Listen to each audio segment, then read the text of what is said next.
Perfecto. Y voy a...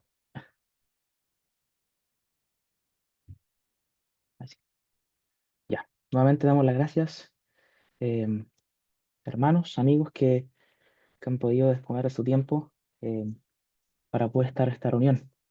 A mí se me dio el privilegio de tomar esta primera parte, em, así que para ello me gustaría que pudieran acompañarme al Evangelio según Lucas.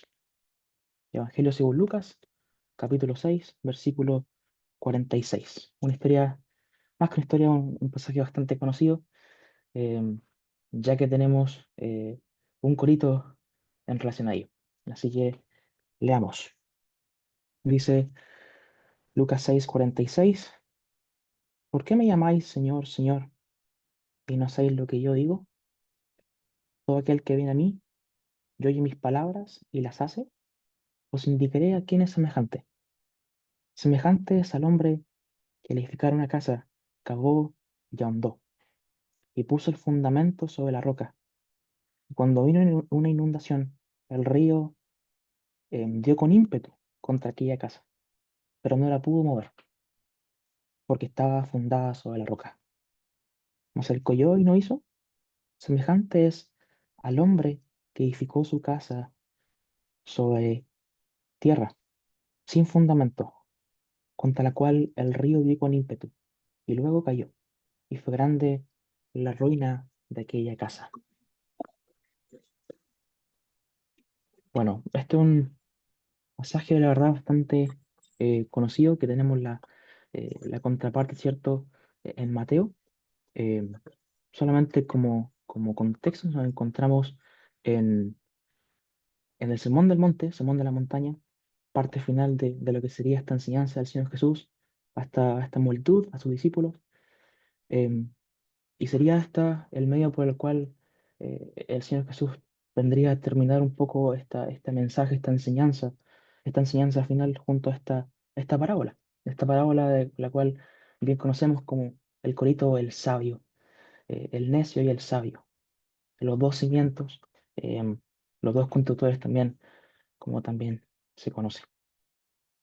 Y la verdad que esta historia, en cierto sentido, o esta parábola plantea, ¿cierto?, una idea eh, que es que es muy común para nosotros, porque nos cuestiona la idea de que todos, de alguna manera, ciertamente, estamos construyendo cosas, construyendo, en este caso, una vida, ya sea que nuestra construcción sea de una carrera, de que tengamos años de preparación para construir una carrera, de que construyamos un estatus dentro de nuestro trabajo, ya sea escalando, ¿cierto?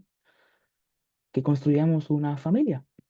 Podemos hacer el símil de que yo quiero construir una familia, tener descendencia, etcétera. O construir también una cierta reputación de que como yo construyo con diferentes piezas o partes para construirme, ¿cierto? Un estatus. O de alguna manera, bajo esta misma lógica de esta construcción de la cual hago la comparativa, eh, digamos que también podemos estar construyendo nuestra vida de manera religiosa, ya sea por eh, asistir a una iglesia, etcétera, vivir una vida eh, pura, humanamente hablando, religiosa. Pero ¿por qué me llama tanto la atención este pasaje? La verdad es por la pregunta inicial de que hace el Señor Jesús, que para mí es algo muy tajante, como directa, que, y que realmente hace que nos cuestionemos el significado o el propósito de nuestra vida, de alguna manera. Él expresa, ¿por qué me llamáis Señor, Señor? Y no hacéis lo que yo digo.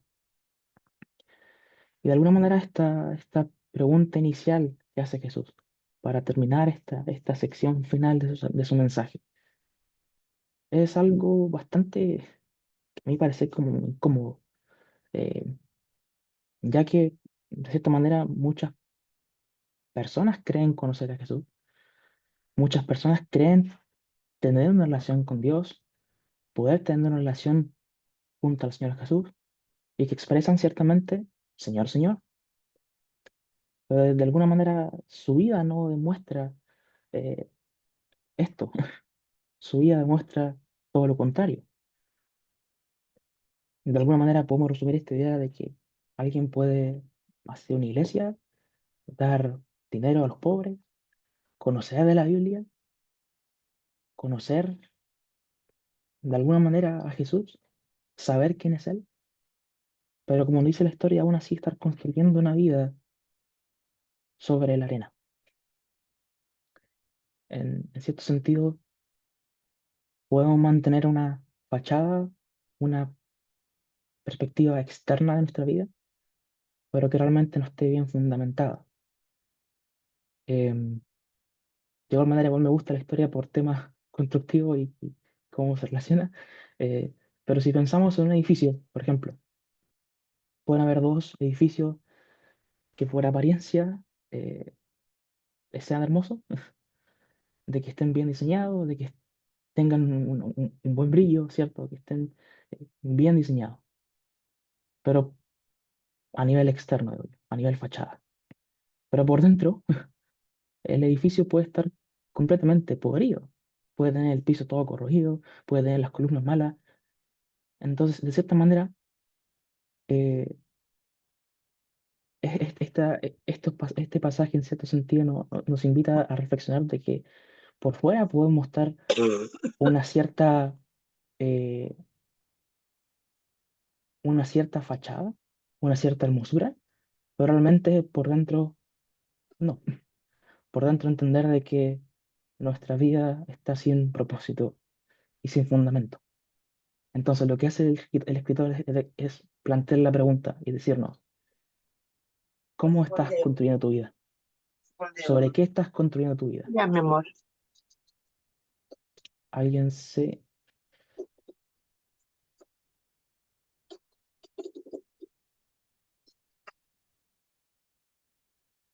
Perdón por el inconveniente.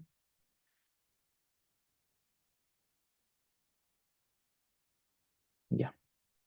Aquí el tío Andrés después hace los ajustes necesarios para la edición. Así que estamos tranquilos con eso. Ya, sigamos. Entonces, lo que plantea el escritor, lo que plantea el evangelista es poner en perspectiva. ¿Sobre qué estás construyendo tu vida? ¿Cómo estás construyendo tu vida?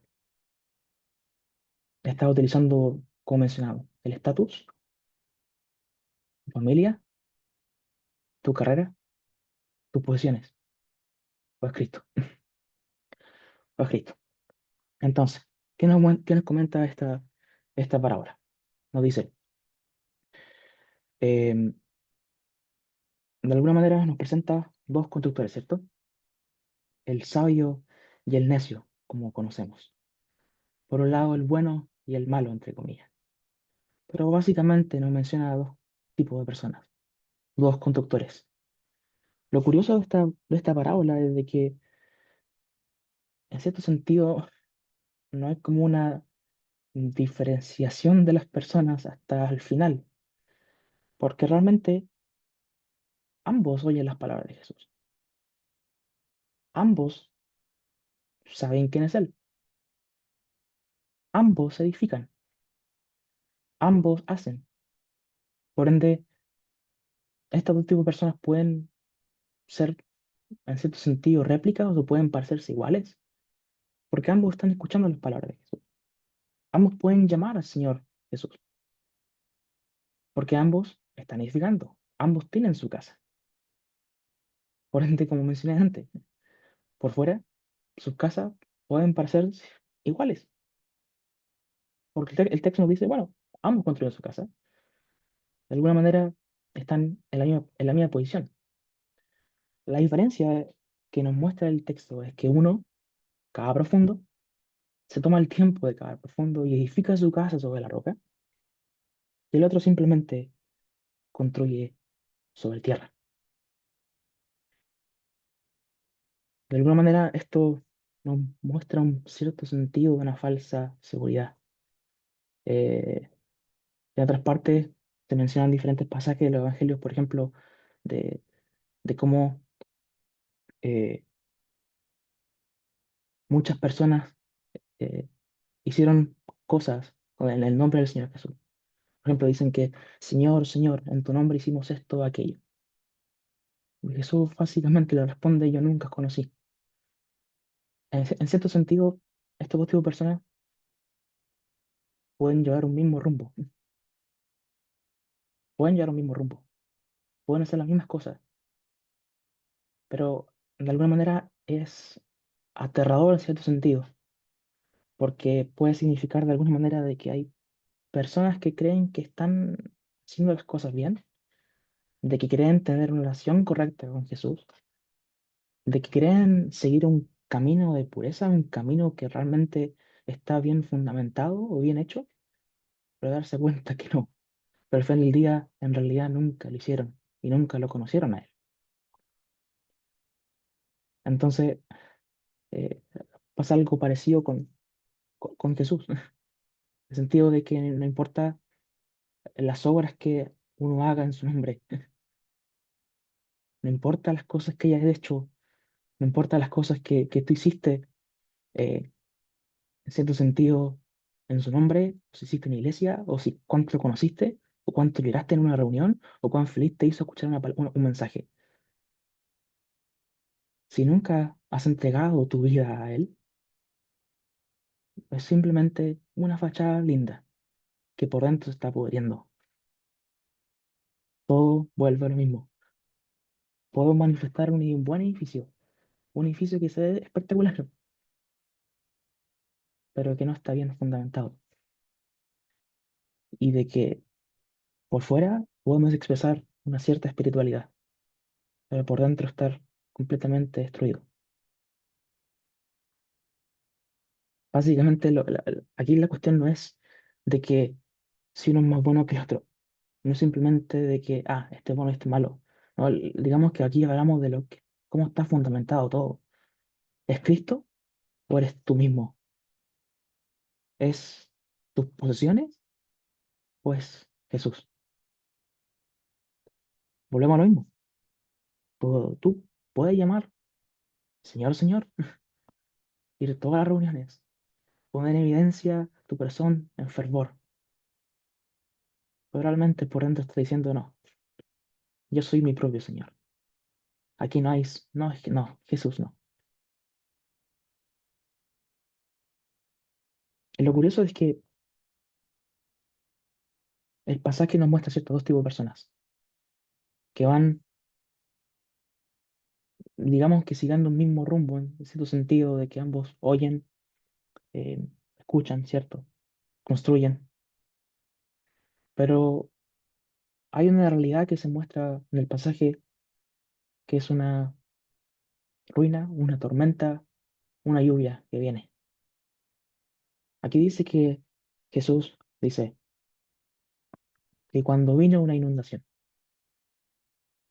no dice, el pasaje no dice, y cuando, si es posible que venga inundación, si es que viene la tormenta, si es que viene el problema, si es que no. El pasaje es claro en decir no, viene. Y cuando viene, viene una tormenta, viene una inundación, o viene un problema. De alguna manera, esta tormenta podemos asumirla en nuestra realidad, al decirnos, bueno, esta tormenta puede ser una enfermedad, puede ser una pérdida, un dolor, una circunstancia, una problemática terrible. Nosotros como iglesia sufrimos una tormenta difícil, estamos sufriendo una tormenta difícil, pero también tú puedes ser a nivel personal. Y si no es ahora, y si no es en 15 años, y si no es en 20, el texto dice, bueno, va a venir la tormenta, va a venir la inundación. O es ahora o después, no importa, el punto es que viene. O esta inundación puede ser un juicio, que es el juicio de la eternidad. ¿Y qué dice? Dice que cuando viene inundación, el río dio con ímpetu contra aquella casa. O sea, cuando venga, va a chocar. No que, no que va a estar de lejos, no que la vamos a ver en perspectiva, no. Cuando venga esta inundación, cuando venga esta problemática, cuando venga esta tormenta, va a chocar con ímpetu en tu casa. va a chocar con ímpetu en mi casa.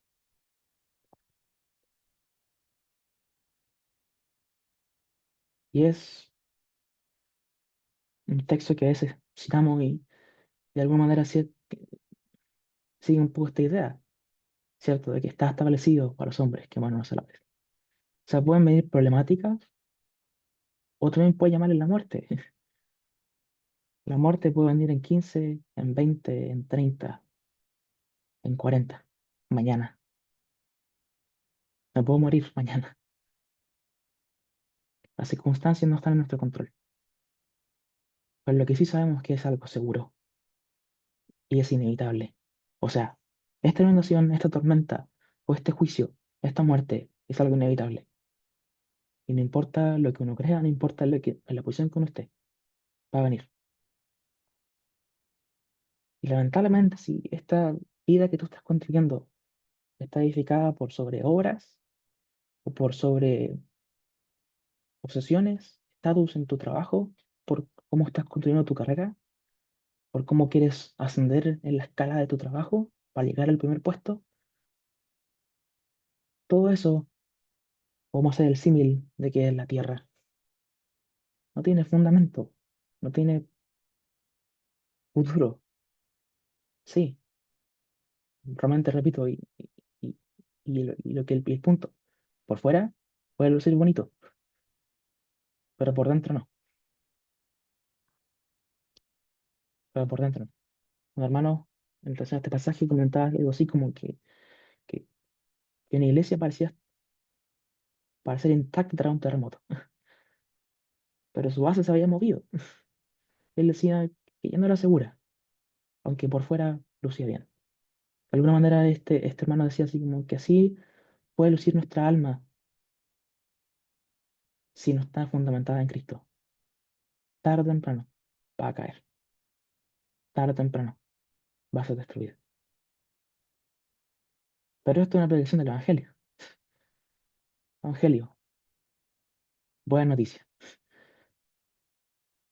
Es cierto, hay una parte que hay que expresar un poco esta problemática, esta realidad, de que sin Cristo las cosas no tienen fundamento, de que sin Jesús todo puede parecer muy bonito, pero es solo algo externo, algo sin futuro, sin esperanza. Pero lo hermoso del Evangelio y lo hermoso de esta buena noticia es que lo dice en el nombre, es una buena noticia y hay una gracia que está presente.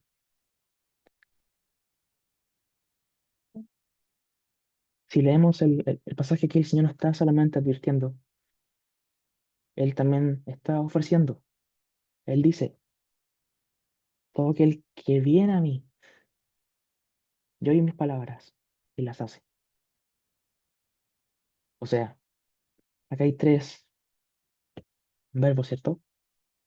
El venir, el oír y el hacer. El Jesús mismo aquí está entregando una oferta para que tú puedas ir hacia Él, para que tú vayas hacia Él. En cierto sentido, es para que tú reconozcas tu necesidad, reconozcas tu condición de pecado, de que tanto tú como yo estamos en una condición de pecado, y esto lleve a acercarte a Él, aquel que es un suficiente Salvador. Tenemos tres pasos: el ir hacia Él, reconocer la necesidad, entender de que somos pecadores, acercarte a Él como Salvador, oír la palabra que Él nos ofrece, creerla, hacer creerla, seguirla en obediencia. ¿Pero por qué? ¿Por qué ahora digo que nuestra vida no tiene fundamento, de que todo lo que hacemos básicamente es pura tierra y no tiene esperanza? Es porque Jesús es aquel que es la única roca firme. De alguna manera, Isaías habla un poco de esto al decir de que este es el fundamento probado. Y Leo dice que aquí yo he puesto encima por fundamento una piedra, piedra probada, angular, preciosa. De alguna manera, meses en el futuro vemos a esta piedra angular que es preciosa, a esta piedra angular que es hermosa, que es firme, que no tiene ninguna pequeña marca o fractura, ninguna mancha, es un cimiento estable, es un cimiento estable. Y Jesús como la roca, uno esperaría de que todo estuviera bien simplemente porque Él está,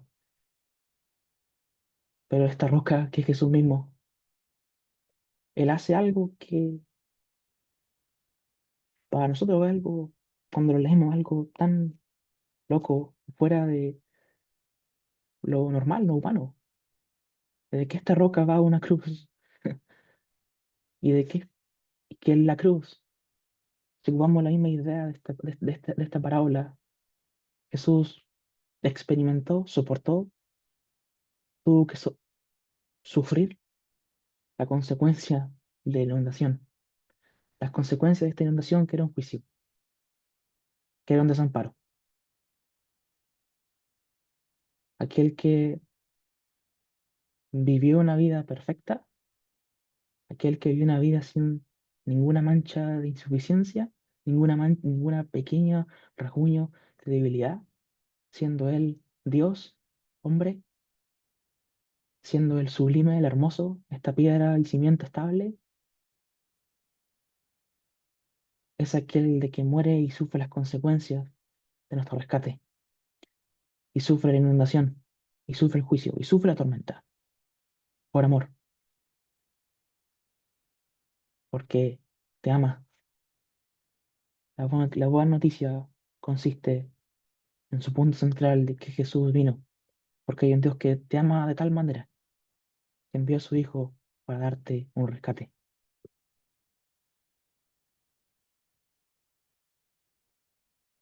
De alguna manera el mensaje nos lleva a ir a Jesús, aquel que sufrió las consecuencias que tú merecías sufrir, aquel que sufrió el castigo de nuestra paz, dice el profeta, aquel que sufre lo que tanto yo como tú merecíamos, para ser el fundamento sólido de tu casa, para ser el fundamento sólido de tu vida. Solamente murió porque sí, porque Él no quiere que tú sigas viviendo bajo la tierra. Él quiere ser tu fundamento sólido, fundamento que te da esperanza, que te da un propósito, que te da un sentido. O sea, tu religión no te va a salvar, tus buenas obras no te van a salvar, tu estatus en el trabajo no te va a salvar.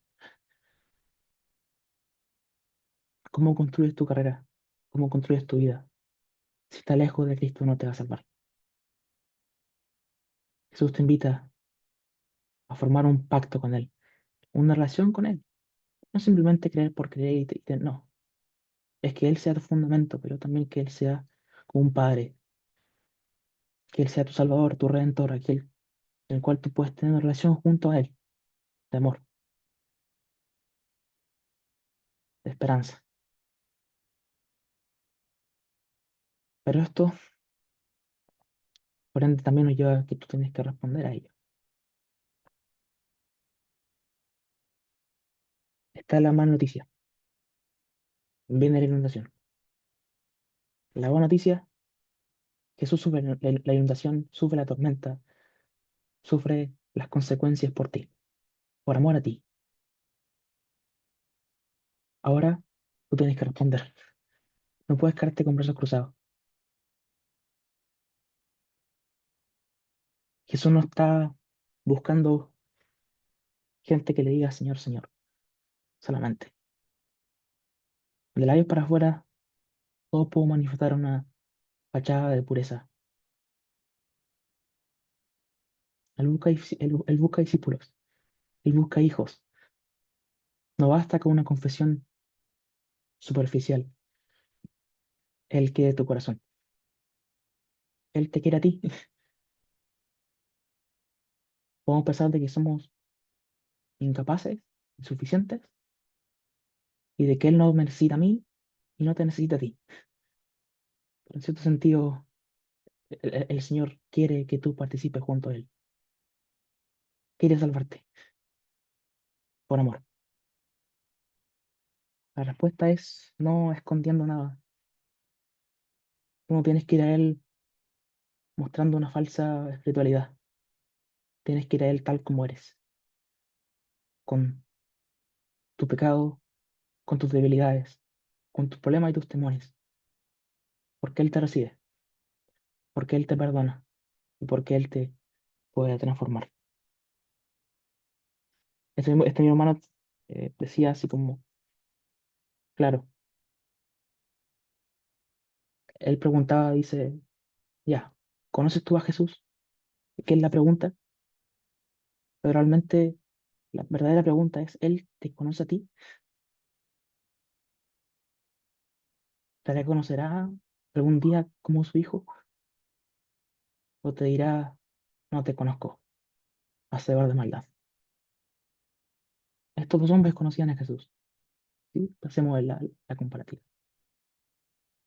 Pero podemos decir de que solo Jesús solo conocía a uno de estos.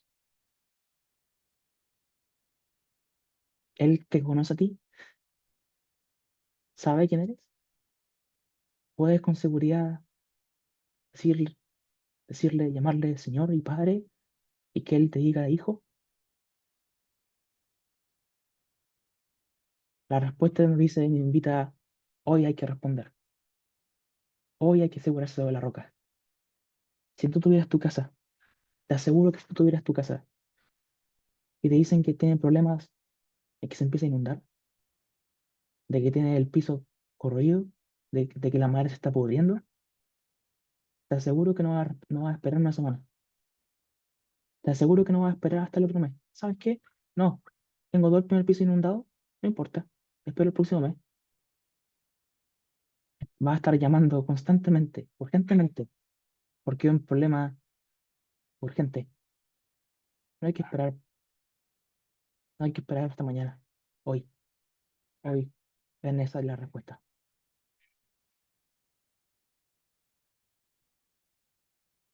Volviendo a la planteamiento inicial. Todos estamos construyendo cosas. Todos estamos construyendo una vida. ¿Quieres construirla bajo la tierra, sin esperanza, sin fundamento? Que cuando venga la tormenta, la inundación, todo se va a desmoronar y se va a destruir. ¿O realmente quieres construir una vida fundamentada en la roca que es Cristo?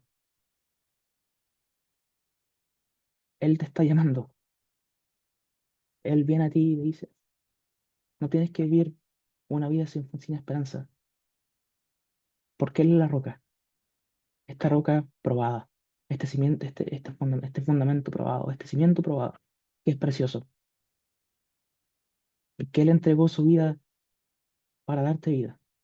Él sufrió el juicio para darte esperanza. Espero que entiendas de que es una cuestión urgente, de que si todo está inundando, tú no esperarías ni un segundo para responder. Aquí puede parecer todo tan bonito, puede ser toda una fachada tan linda, un edificio bien diseñado, todo bien por fuera. Pero cuando venga la situación problemática, se va a desmoronar. Dios te ofrece esperanza y te ofrece una vida con propósito, una vida que si tú das tu vida hacia Él, crees en Él, crees de que Él murió por ti, de que Jesús murió por ti, puedes tener vida, porque te ama y esta gracia fue manifestada.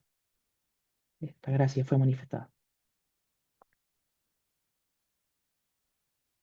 Jesús murió por ti y eso es lo más hermoso de todo. Que el Señor bendiga su palabra esta tarde.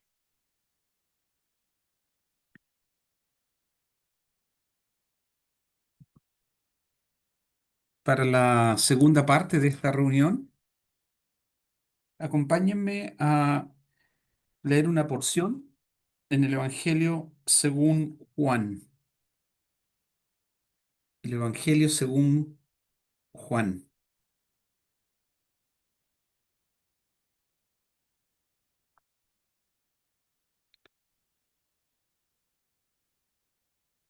En la primera parte ya se nos ha invitado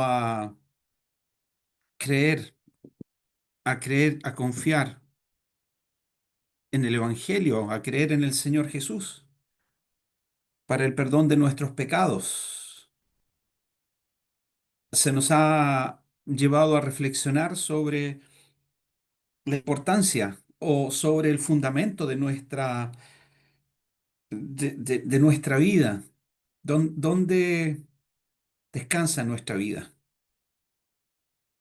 Y la invitación es a poner nuestra confianza en el Señor, en Jesús, el autor y consumador de la fe. Y, y yo no sé cuál es el concepto o cuál es su visión acerca de el llamado que Dios hace en las Escrituras, el llamado del Evangelio.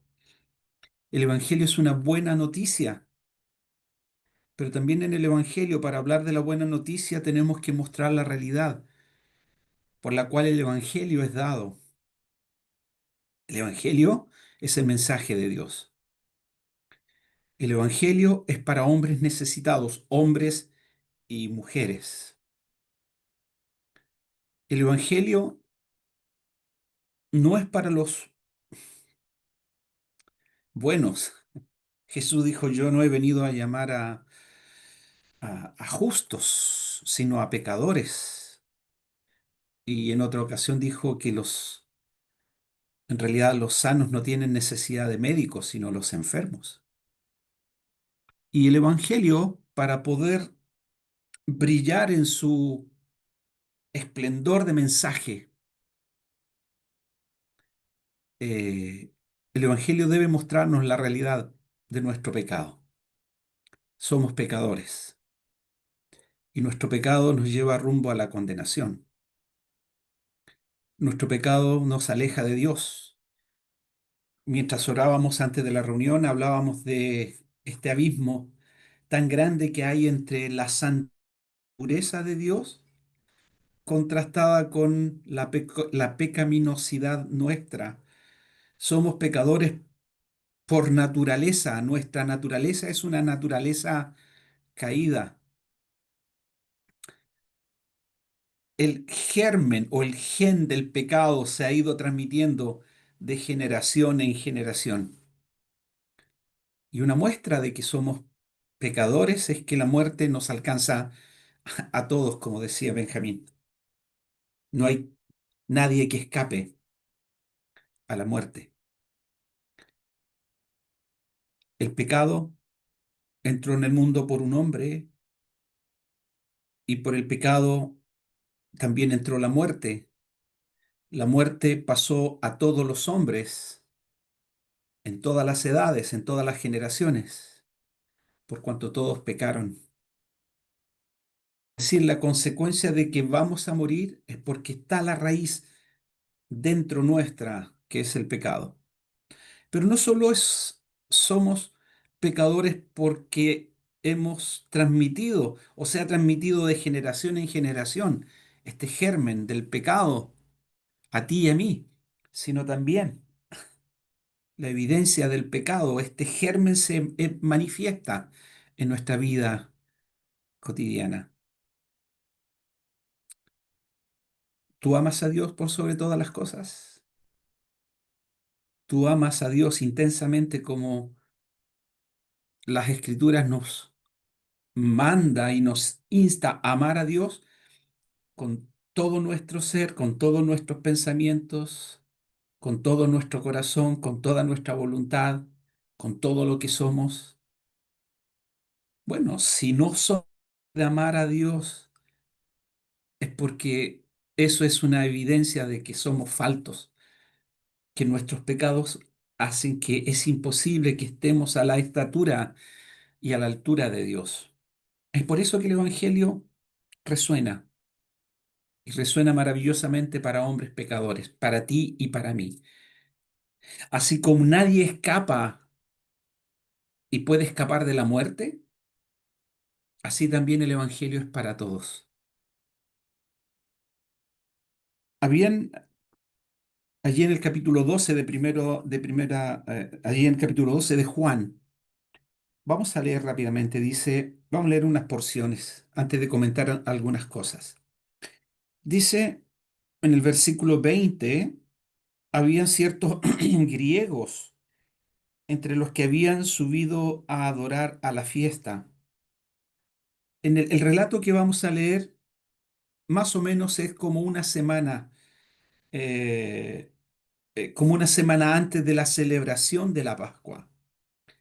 Y en la Pascua, en la fiesta de la Pascua, realmente vemos al Cordero Pascual, el verdadero Cordero de Dios que quita el pecado del mundo, el verdadero Cordero de Dios, como Juan, cuando vio a Jesús, señaló de él, Él es el Cordero de Dios que quita el pecado del mundo. En esta porción son 6 días antes, una semana antes de ese momento que marcaría el evento más importante en la historia de este mundo, que marcaría los tiempos, el antes y el después, el nacimiento de Jesús y la cruz de Cristo.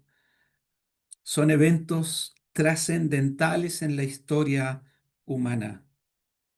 Dios fue manifestado en carne, habitó entre nosotros. Algunos pudieron contemplarle. Juan dijo, vimos su gloria, gloria como del unigénito del Padre, lleno de gracia, lleno de verdad. Y este Jesús, que es lleno de gracia y lleno de verdad, es que os anunciamos en esta tarde, así como ya mi hermano Benjamín anunció acerca de Jesús. La invitación es seguir mirando a Jesús. Habían unos hombres que querían ver a Jesús. Aquí en la porción dice, habían ciertos griegos entre los que habían subido a adorar en la fiesta. Estos pues se acercaron a Felipe, que era de Bethsaida de Galilea, y le rogaron, diciendo, Señor, quisiéramos ver a Jesús. Me detengo aquí. Estos hombres querían ver a Jesús. Algo había en ellos. No sé qué es que ellos habían escuchado o que ellos habían contemplado en algún momento quizás, pero ellos querían ver a Jesús.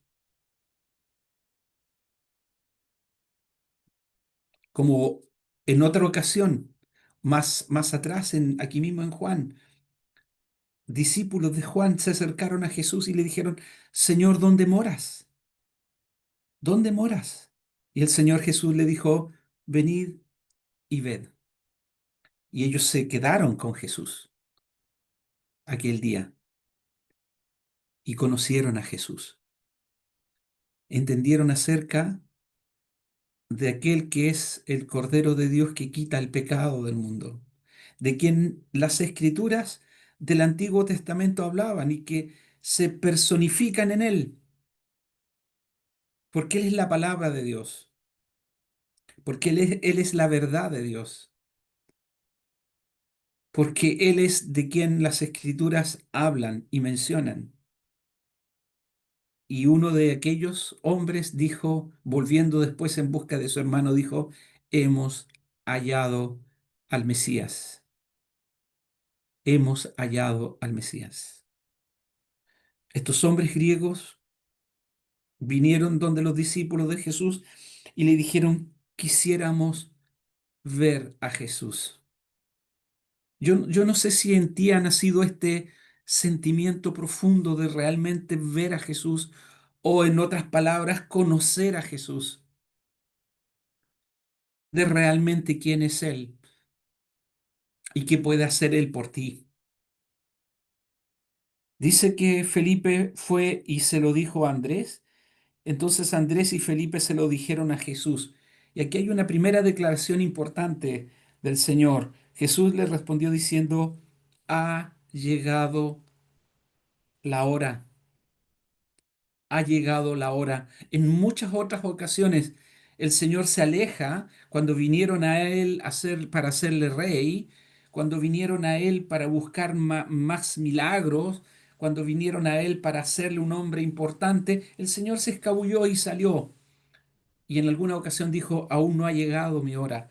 Pero aquí el Señor dice, ha llegado la hora para que el Hijo del Hombre sea glorificado. De cierto os digo, que si el grano de trigo no cae en tierra y muere, queda solo, pero si muere, lleva mucho fruto. El que ama su vida la perderá, y el que aborrece su vida en este mundo para vida eterna la guardará. Versículo 35. Entonces Jesús les dijo, aún por un poco está la luz entre vosotros. Andad entre tanto que tenéis luz.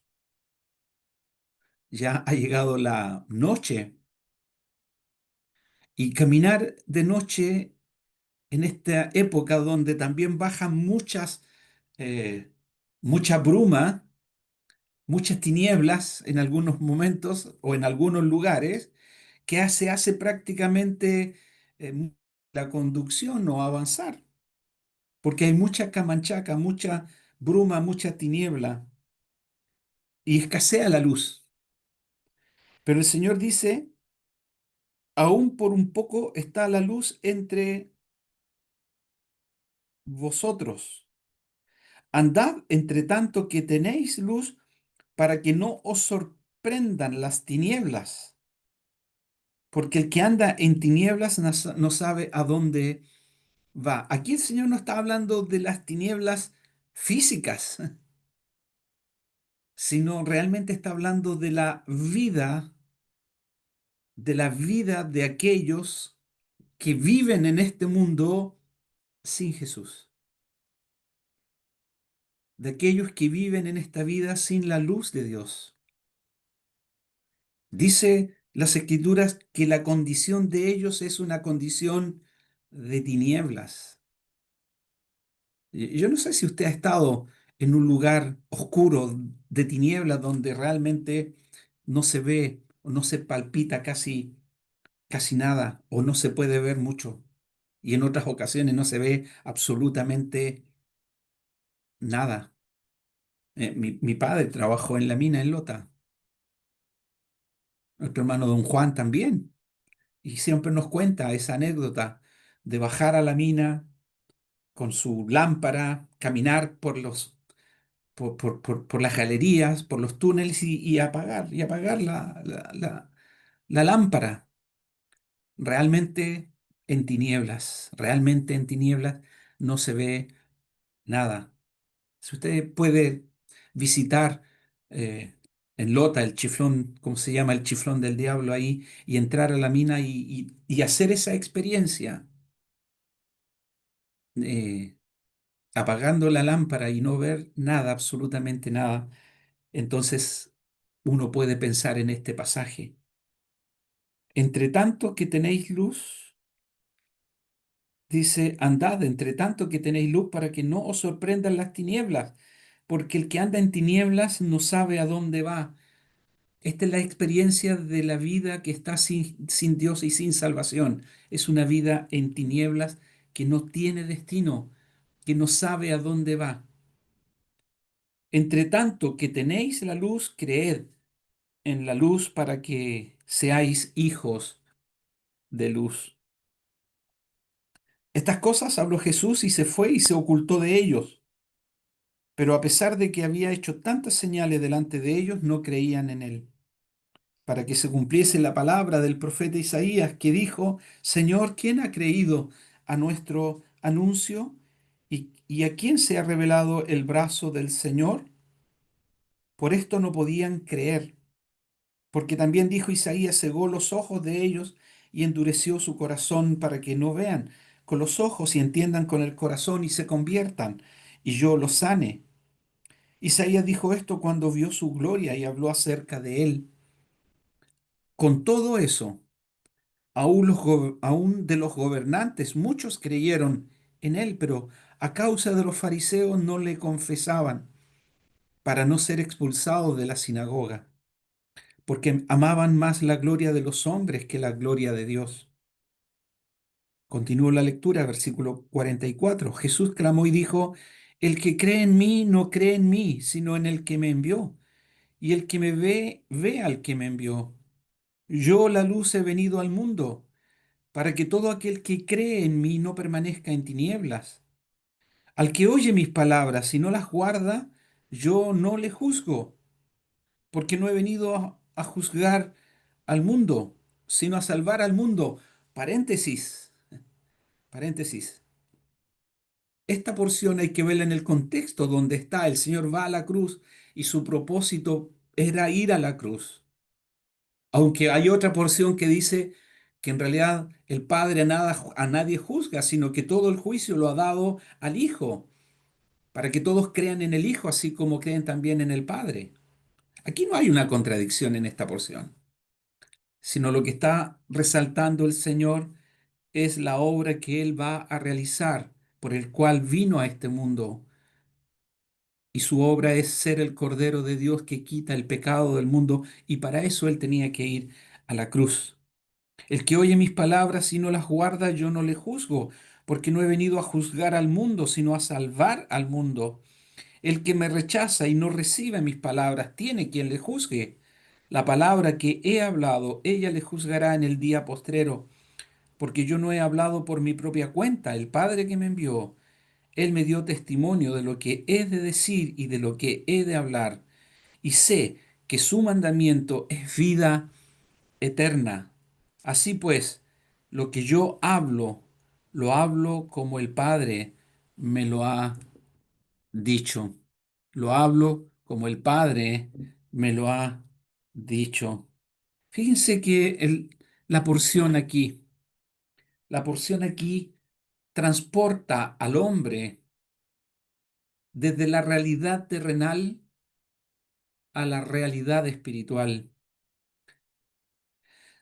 Dios, a partir de esta porción y en las Escrituras y por medio del Señor Jesús, nos revela lo que es nuestra condición humana para poder revelarnos una condición celestial, una vida física temporal contrastado con una vida eterna.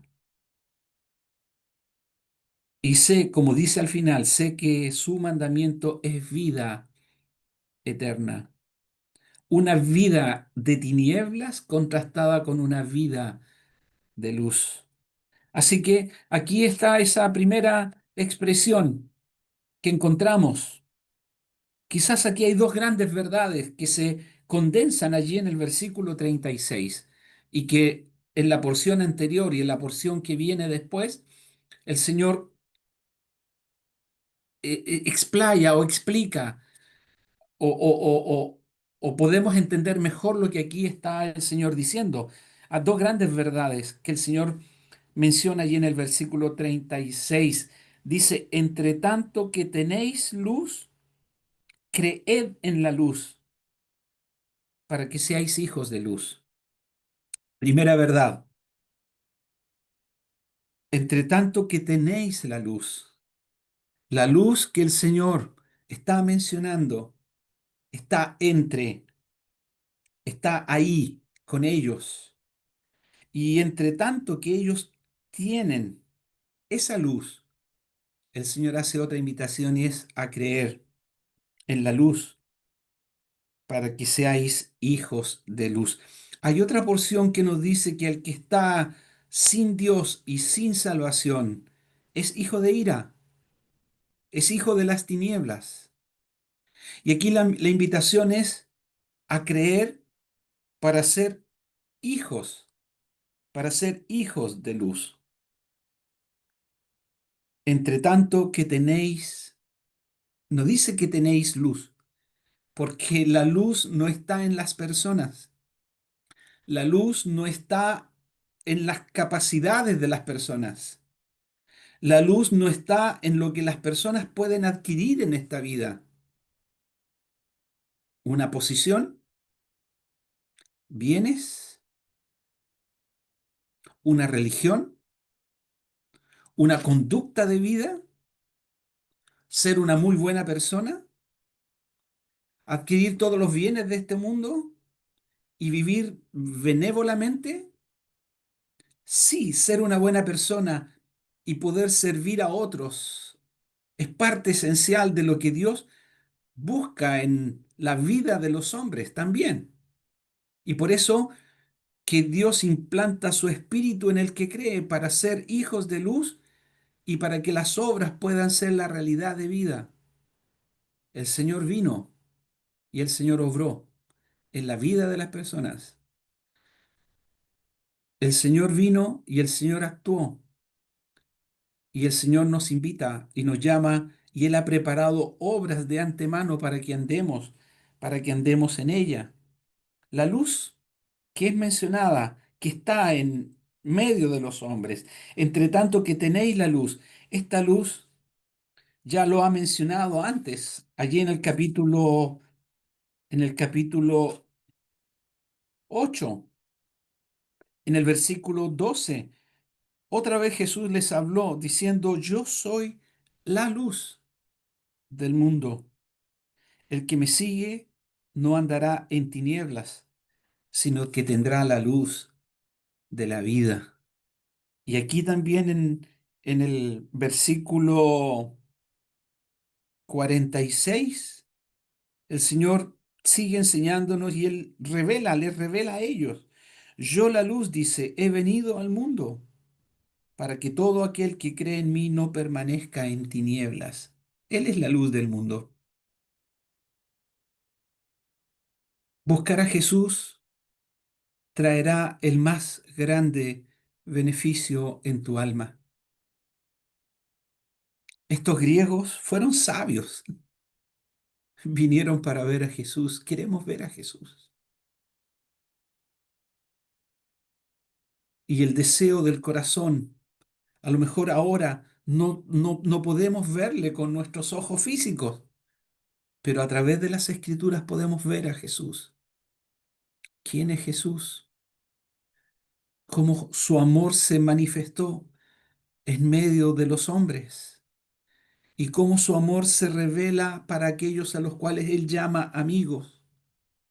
No hay mayor amor que este, dijo el Señor, que aquel que da su vida por sus amigos. El que da su vida por sus amigos. Y Él fue a la cruz y Él dio su vida por aquellos a los cuales Él llamó amigos. ¿Crees tú en Jesús? ¿Crees tú en Jesús? El mismo Señor en alguna ocasión le pregunta a sus discípulos, ¿qué piensan la gente de mí? ¿Quién soy? Algunos dijeron, mira, dicen que tú eres un gran maestro. Y lo fue. Y no es solo un maestro, es mucho más que un maestro. Otros dijeron que tú eres uno de los profetas, de los grandes profetas, como Elías, como Jeremías. Y él también fue un gran profeta. Y él fue anunciado por Moisés. Profeta, dice Moisés, le daría a Dios a este pueblo, porque él hablaría la verdad de Dios, porque él sería un mensajero de Dios, porque en él habrían palabras de vida eterna. Jesús dijo en una ocasión, y esta es la vida eterna, que te conozcan a ti, el único Dios verdadero, y a Jesucristo, a quien tú has enviado. Él es la luz. Las escrituras nos guían a la verdad de Dios a través de Jesucristo. Yo la luz he venido al mundo para que todo aquel que cree en mí no permanezca en tinieblas. Yo la luz. Y Él no es una luz entre muchas luces. Y Él no es el camino al Padre entre muchos caminos.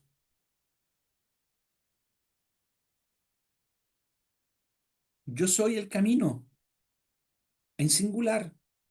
Yo soy la verdad en singular. Yo soy la vida en singular. Yo soy el camino, la verdad, la vida. Nadie viene al Padre sino por mí. Él no es uno entre muchos. Él es el camino al Padre. Y si tú le menosprecias, si tú le rechazas, no tendrás, no tendrás escapatoria. El que rehúsa creer en el Hijo no verá la vida. La ira de Dios está sobre él. Y el propósito de esta luz, que es Jesús, en medio de este mundo que está en tinieblas, es para que la luz resplandezca en medio de las tinieblas. El propósito es alumbrar, iluminar a los hombres que están en tinieblas. Juan, Juan escribe y dice, la luz en las tinieblas resplandece. Aquella luz verdadera, Jesús, que alumbra a todo hombre, venía a este mundo y vino a este mundo y vino para que el mundo sea salvo por él. Él vino a los suyos y los suyos no le recibieron, mas a todos los que le recibieron, a los que creen. Aquí tenemos otra verdad revelada por Juan y que se repite en muchas porciones. A los que creen en su nombre, les dio potestad de ser hechos hijos de luz. Le dio potestad de ser hechos, y allí la porción dice hijos de Dios. Y fíjense aquí, es la misma idea. Dice el versículo 36, entre tanto que tenéis la luz, creed en la luz para que seáis hijos de luz. ¿Eres un hijo de Dios? ¿Eres un hijo de luz? Bueno, la invitación es a creer. Y en esta porción encontramos estos contrastes. Aquellos que creen versus aquellos que no creen. ¿En qué grupo estarás tú? ¿O en qué grupo estás tú? ¿Están en los que creen? El que cree en el Hijo tiene vida eterna. El que cree en el Hijo no permanece en tinieblas. Yo la luz he venido al mundo para que el que cree en mí no permanezca en tinieblas. Pero están los que no creen. Están los que no creen. Miren, hay varios grupos de personas que, a pesar de estar cerca del Señor, no creen. A lo mejor tú eres uno de estos, estás familiarizados con el Evangelio. A lo mejor tú tienes mucha simpatía con la iglesia. A lo mejor tú asistes regularmente a la iglesia o te estás juntando con creyentes permanentemente, pero aún tú estás en tus pecados. Mire, hay un grupo, versículo 37. Pero a pesar de que Jesús había hecho tantas señales delante de ellos, no creían en él. Había un grupo que había visto las obras del Señor, pero aún así no creían en él. Versículo 42, con todo eso, aún de los gobernantes, muchos creyeron. No dice todos creyeron, muchos creyeron, pero el complemento de estos muchos es que hay una gran parte de aquellos gobernantes que no creían en él. Están los que creen y están los que no creen. Están los que vieron señales y a pesar de esas señales no creen en él. Están los gobernantes que a lo mejor estuvieron escuchando o vieron y hablaron o siguieron la vida de Jesús. Muchos de ellos para generar estratagemas para poder acusarle y condenarle y hacerle reo de muerte. Pero habían otros que creyeron. Nicodemo era un gobernante, un hombre principal que creyó. Y habían otros también que eran principales y también creyeron. Pero muchos hombres importantes de estos gobernantes no creyeron en él. Y otros tampoco se acercaban para vivir la vida con Jesús porque también tenían miedo de su reputación. ¿Eres tú una persona de un nivel en este mundo alto y que ese nivel de vida te impide y es una carga para identificarte con el Señor? Mira, no importa lo que tú seas en este mundo, no importa lo que tú tengas en este mundo. Hubo un hombre que tenía mucho dinero, muy trabajador, ganó todo su dinero trabajando, honestamente, sembró, tuvo buena cosecha, tuvo un año muy próspero, le fue muy bien. Miró todo lo que había ganado y le dice, mira, aquí está, uf, ahora tienes que disfrutar y descansar y disfrutar la vida, porque tienes muchos bienes ganados para muchos años. Y saben, el Señor le dijo, eres un necio. Esta noche vienen a pedir tu alma. Esta noche vienen a pedir tu alma y lo que has provisto, ¿de quién será? Hombres importantes que prefirieron sus riquezas y prefirieron su vida en este mundo, ante en este mundo, y rechazaron al Señor. Estaban los fariseos, los religiosos. Dice, por causa de los fariseos, el mismo versículo 42, los religiosos, la religión, prefirieron seguir y vivir la vida religiosa que mirar a Jesús. Y otros, versículo 43, porque amaban más la gloria de los hombres que la gloria de Dios. Estos hombres prefirieron vivir la vida en este mundo. A lo mejor conocieron la verdad de Dios y tomaron la decisión de vivir sin Dios. Tomaron la decisión de rechazar al bendito Hijo de Dios y vivir su vida. Bueno, tomaron una elección y a lo mejor tú también estás aquí para tomar una elección. Y el Evangelio que se te presenta y que te invita a mirar a la cruz de Cristo, porque en la cruz de Cristo, allí en la cruz el Señor cargó con nuestros pecados. El justo muere por los injustos para llevarnos a Dios. Y si tú crees la verdad de la cruz, si tú crees tú crees a Dios y tú crees que Jesucristo es el Cordero de Dios que quita el pecado del mundo, apropiate, apropiate de la obra de la cruz en tu vida para el perdón de tus pecados. ¿Qué prefieres? ¿O qué posición vas a tomar? ¿Serás de los que creen y que disfrutan de la luz de Jesús y que las tinieblas desaparecerán en tu vida y sabrás a dónde vas y sabrás que tienes un futuro esplendoroso por ser hijo de Dios, hijo de luz? ¿O serás de aquellos que rechazan el Evangelio? El que rehúsa creer en el Hijo no verá la vida, sino que la ira de Dios está sobre él. Entre tanto que tenéis la luz, creed en la luz. Cree en el Señor Jesucristo y serás salvo.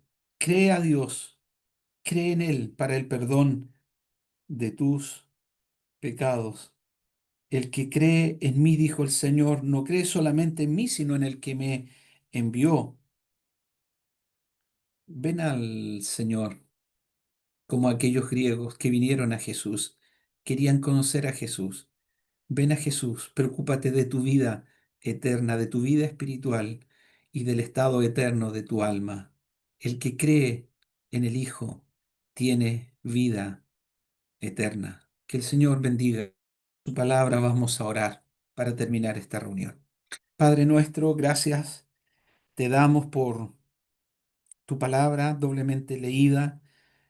Te damos gracias por el recurso de la salvación que tú pones a disposición de los hombres, de cada uno de nosotros, para que todo aquel que cree no se pierda, mas tenga vida eterna.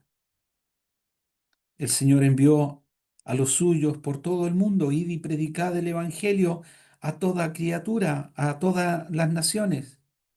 El que cree, dijo el Señor, el que cree tiene vida, pero el que no cree, la ira de Dios está sobre él. Padre, permite que nuestros auditores, los que escuchen este mensaje, puedan creer para el perdón de sus pecados y aquellos que ya hemos creído permanezca en nosotros para disfrutar, para ver cada día a Jesús, para ver cada día oír sus palabras, seguir su camino, para impregnarnos de él. Aprended de mí, dijo el Señor, que soy manso y humilde de corazón y hallaréis descanso para vuestras almas. Que Él sea nuestro descanso, que Él sea nuestra gloria, que Él sea nuestra vida y que, Padre, permite que nos podamos llenarnos de su luz. Te damos gracias, Padre. Bendice esta reunión en el nombre de nuestro Señor Jesucristo. Amén.